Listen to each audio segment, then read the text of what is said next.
চলে এলাম আজের একটি নতুন ভিডিও নিয়ে। আজকের ভিডিওর মূল বিষয়, হিয়ারিং নোটিশ যারা পেয়েছেন তাদের অনেকেরই প্রশ্ন যে স্যার হিয়ারিংয়ে যে যাব কোন কোন ডকুমেন্ট আমরা সাথে নিয়ে যাব। কারণ তারা এক এক জায়গা থেকে এক এক রকমের ডকুমেন্টের কথা তারা শুনছেন, তাই তারা ঠিক বুঝতে পারছেন না আসলে কোন কোন ডকুমেন্ট নিয়ে যেতে হবে। আমি আমাদের ব্লকে কিভাবে নির্দেশ দেওয়া হয়েছে, যে সকল ভোটারদের হিয়ারিং ডাকা হয়েছে তারা কি কি ডকুমেন্ট সাথে নিয়ে যাবেন তার একটা তালিকা আমি একটু বলার চেষ্টা করব। তার আগে একটা বিষয় বলে রাখি, কাদেরকে হিয়ারিং এ ডাকা হয়েছে একটু জেনে নিতে হবে। কারণ এটা নিয়েই যত ধোঁয়াশা, বিভিন্ন রকম চিন্তা, সমগ্র ভোটার যাদেরকে, বিশেষ করে যাদের নামে হিয়ারিং নোটিশ জারি হয়েছে, তারা একটা ভয়ের মধ্যে আছেন। তবে তাদেরকে আমি বলি, একটা বিষয় মাথায় রাখবেন,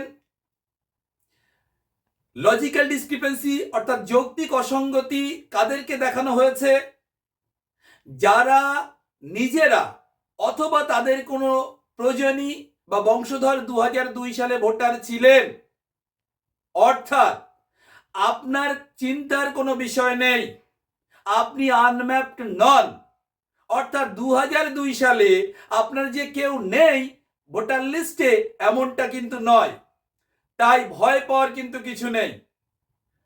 তাহলে তারা কি কি করবেন সেইটুকু আমার বলার।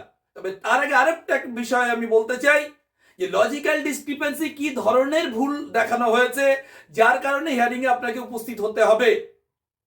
একটা অংশ, যারা 2002 ভোটার ছিলেন না তাদের বংশধরের মধ্যে কেউ না কেউ, আপনারা জানেন, সে বাবা মা ইত্যাদি ইত্যাদি, তাহলে তাদের ক্ষেত্রে তা কি ধরনের ভুল দেখানো হয়েছে না, বিশেষ করে দুটি বিষয় আমরা দেখেছি। দুটি বিষয়, একটা দেখানো হয়েছে যে তারা ভাই বোনে 6 জনের বেশি, অর্থাৎ তিনি যাকে বাবা হিসেবে দেখিয়েছেন আরো 6 জন তাকেই বাবা হিসেবে দেখিয়েছেন বা প্রয়োজন হিসেবে দেখিয়েছেন।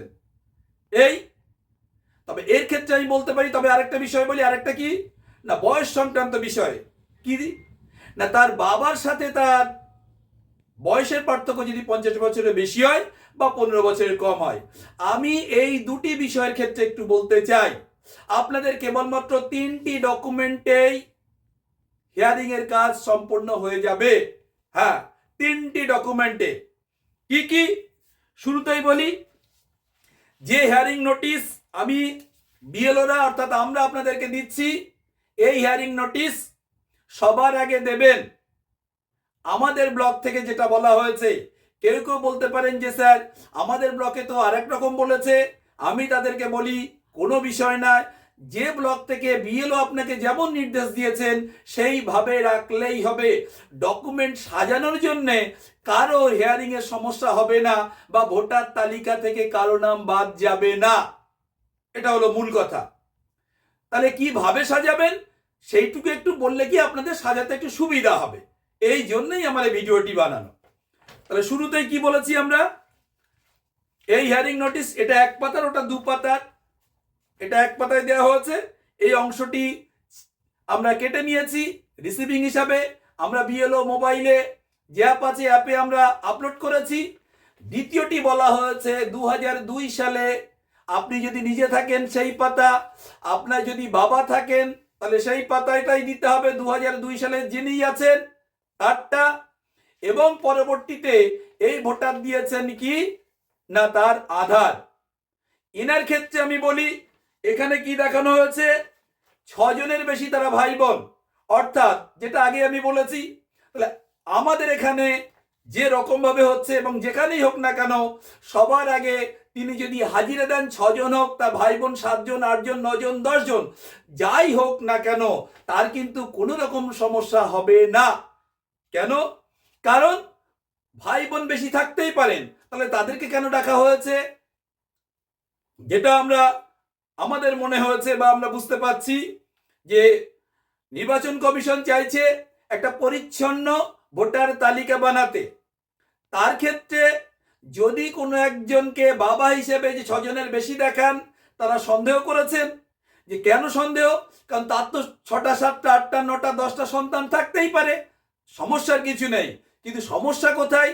তিনি যাকে বাবা হিসেবে দেখিয়েছেন, যদি অন্য কেউ, তাদের বক্তব্য মানে তাদের ভাবনা, বক্তব্য নয় ভাবনা, যে যদি অন্য কোনো জায়গা থেকে এসে থাকেন এবং তার ডকুমেন্টের সাথে এই যিনি তার বাবাকে দেখিয়েছেন এই বাবার নাম একই নাম, যদি যার প্রকৃত বাবা নন, তিনি হয়তো তখন 2002 সালের তালিকা খুঁজে বেরিয়েছেন যে আমার বাবার সাথে অন্য কোন মানে ওই নামের সাথে মিল পাচ্ছি কোথায়, তিনি হয়তো এই এনার বাবাকেই খুঁজে পেয়েছেন একই নাম, তাই হয়তো লিঙ্ক করে দিতে পারেন। আর কমিশন ভাবছে যে না, যদি বিএলওর মাধ্যমে যদি আসে, তাহলে এই এনার যদি 10টা সন্তানও থেকে থাকে, তাহলে সেটা বিএলওর মাধ্যমেই আসবেন এবং তারা হিয়ারিং এ তাদের ডকুমেন্ট সাবমিট করলেই সমস্যার কিছু নেই। কিন্তু যারা ওই রকম আন্দাজে, মনে করা হচ্ছে ওপার অন্য দেশ থেকে এসছেন, তারা ওই রকম যে তারা তো আর এখন আর দেখাতে পারবেন না, তারা এখানে ধরা পড়বেন, এইরকম কিছু একটা ভাবনা হতে পারে। যদিও লজিক্যাল ডিসক্রিপেন্সি, সামান্য যে ভুল ত্রুটি আপনারা দেখেছেন বিভিন্ন মিডিয়ায়, আমরা যারা বিএলও আছি, একাধিক বিএলও থাক, এই আরও ইআরও, তারা বিভিন্ন মাধ্যমে বলুন আর বিভিন্ন জায়গাতে তারা এই বিষয়গুলো লক্ষ্য করেছেন এবং সর্বোপরি সাধারণ যে ভোটার, তারাও বিভিন্ন রকম ভাবে তারা দেখিয়েছেন যে না, আমার 2002 সালে ভোটার তালিকায় যে নাম ছিল ইংরেজিতে সেটা তো বাংলায় ছিল, ইংরেজিতে সেটা কনভার্ট বা ট্রান্সলেট করার কারণে অসঙ্গতি রয়ে গেছে, আমার বর্তমান নামের সাথে বাংলা নামের সাথে 2002 এবং 2025 নাম তো একই আছে, তাহলে ইংরেজির পার্থক্যের জন্য তাদের কোনো সমস্যা হবে না, অর্থাৎ তাদের হাজিরাতেই প্রায় 80% কাজ হয়ে যাবে। অবশ্যই ভয় পাবেন না, হিয়ারিং এ উপস্থিত হবেন এবং এইভাবে ডকুমেন্টগুলো পর পর সাজাবেন। হিয়ারিং নোটিশ 2002, আধার। একটা বিষয় বলি, বিবাহ সূত্রে যে সকল মহিলারা শ্বশুর বাড়িতে এসেছেন, সেটা যদি অনেক আগে হয়ে থাকে, তার তো প্রায় কোনো ডকুমেন্ট বাবার বাড়ির সাথে নেই বললেই চলে। অধিকাংশ তিনি কি করেছেন, সেটা পরিবর্তন করেছেন স্বামীর নামে। তাহলে তারা কি করবেন?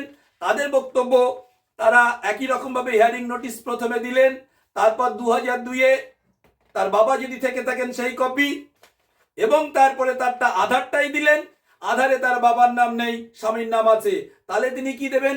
এমন কোন ডকুমেন্ট দেবেন যেটাতে তার বাবার নাম আছে, ব্যাস লিঙ্কেজ প্রতিষ্ঠা হয়ে গেল। এবার যে ধরনের ভুল, সেই ভুলের কারণে আপনি একাধিক ডকুমেন্ট দিতে পারেন।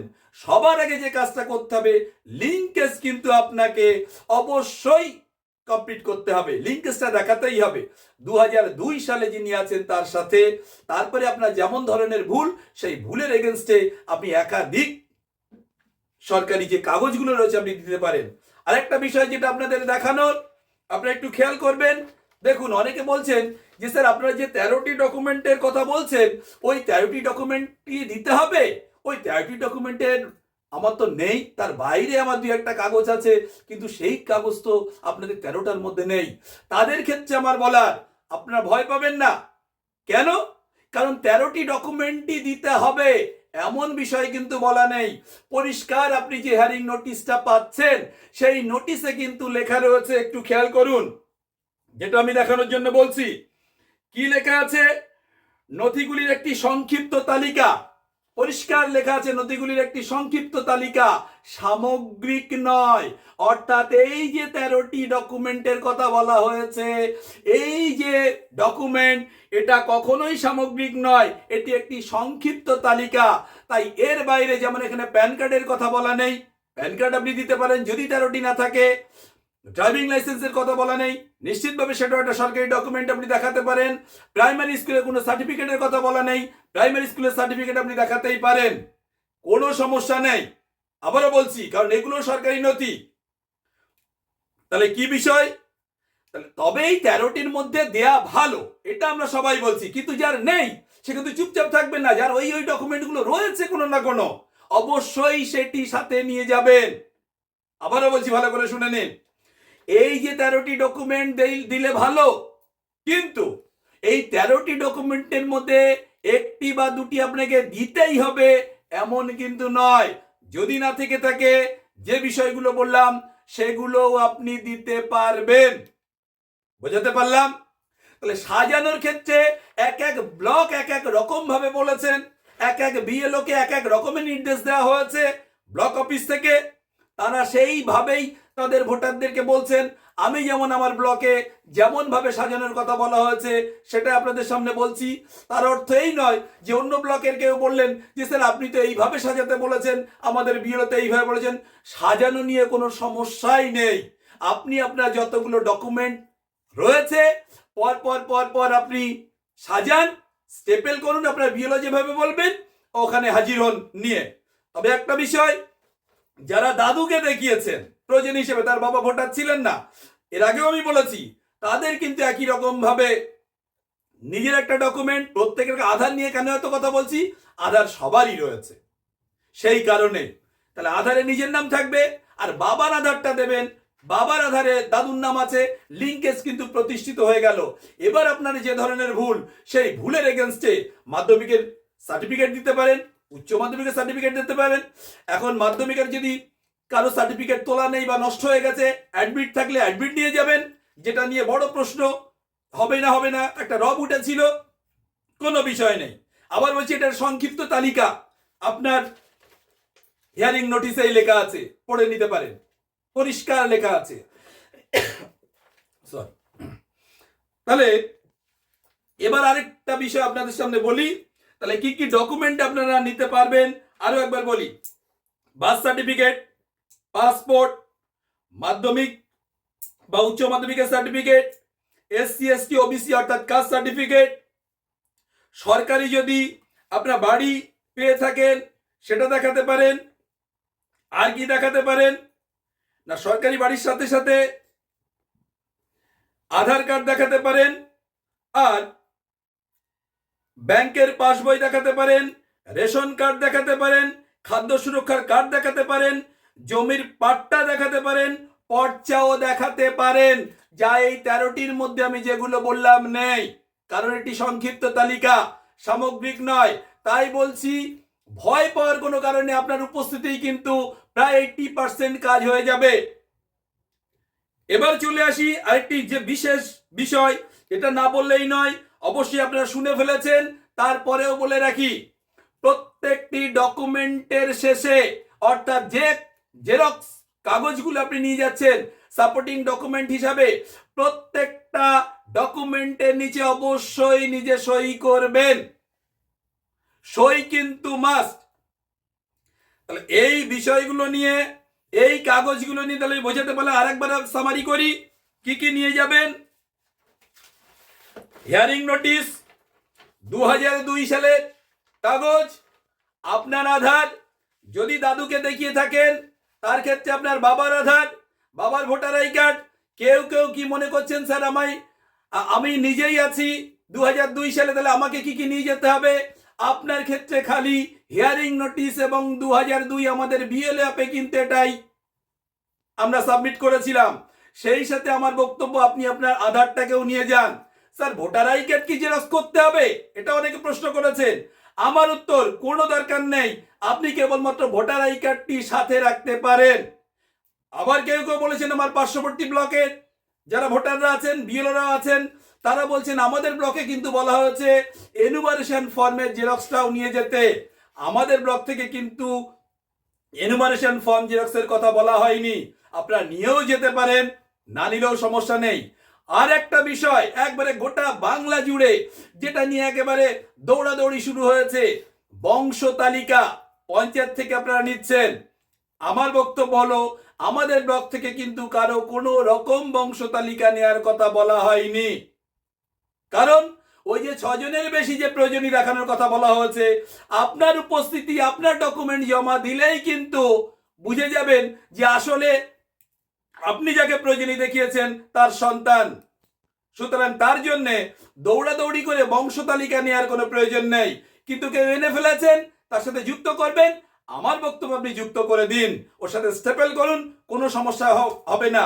আর কেউ বলছেন স্যার আমার নেওয়া হয়নি, তাদের কোনো সমস্যা নেই, কারণ বংশ তালিকা নিতেই হবে এমন বাধ্যবাধকতা কোথাও নেই। আপনি দিতেও পারেন।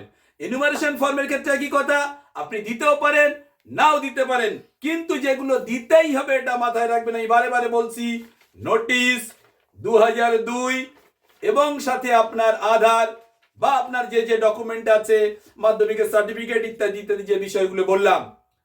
পরিশেষে বলি, ডিসক্রিপেন্সির ক্ষেত্রে যাদেরকে ডাকা হয়েছে তাদের কিন্তু আত্মীয় বা তারা নিজেরা 2002 সালে ভোটার ছিলেন, তারা কোনো ভুয়ো ভোটার নন, তাদের বংশ পরম্পরায় তারা একজন ভারতীয়।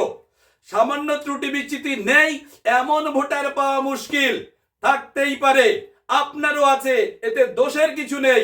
আপনি পরবর্তী সেটা কারেকশন করেছেন আপনার ডকুমেন্টের বলে, তাই কারেকশন করাটা ভুলের কিছু নয়। নির্বাচন কমিশন হয়তো দেখতে চাইছে নতুন যে ভোটার তালিকা প্রকাশিত হবে তাতে যতটা সম্ভব এইভাবে বলে ভুলগুলো দূর করা যায়, অর্থাৎ একটা পরিচ্ছন্ন ভোটার তালিকা যেন সামনে আনা যায়। আমি এখনো বলছি, যদি কোনো সমস্যা হয় সাধারণ ভোটার, যারা ন্যায্য ভোটার, তাদের যদি কোনো সমস্যা হয় ভবিষ্যতে, আমরা এই সবার সামনে এসে নিশ্চিতভাবে সেই বিষয় নিয়ে কথা বলবো। তাই যে ভয়টা পাচ্ছেন আগে থেকে, ভয় পাবেন না, মন শক্ত করুন, সমস্ত ডকুমেন্ট এক জায়গায় রাখুন, নিজের বিএলওর সাথে যোগাযোগ রাখুন এবং নির্দিষ্ট সময়, নির্দিষ্ট দিনে, নির্দিষ্ট জায়গাতে হিয়ারিংয়ে উপস্থিত হয়ে যান। দেখবেন আপনার নাম নতুন ভোটার তালিকায় ছেপে যাবে, কোনো সন্দেহ নেই, কোনো সমস্যা নেই। আজ এই পর্যন্তই। আগামীতে যদি আবার নতুন কোনো আপডেট আসে নিশ্চিতভাবে আপনাদের সামনে সেই আপডেট নিয়ে আসবো। ভালো থাকবেন, সুস্থ থাকবেন, ধন্যবাদ সকলকে।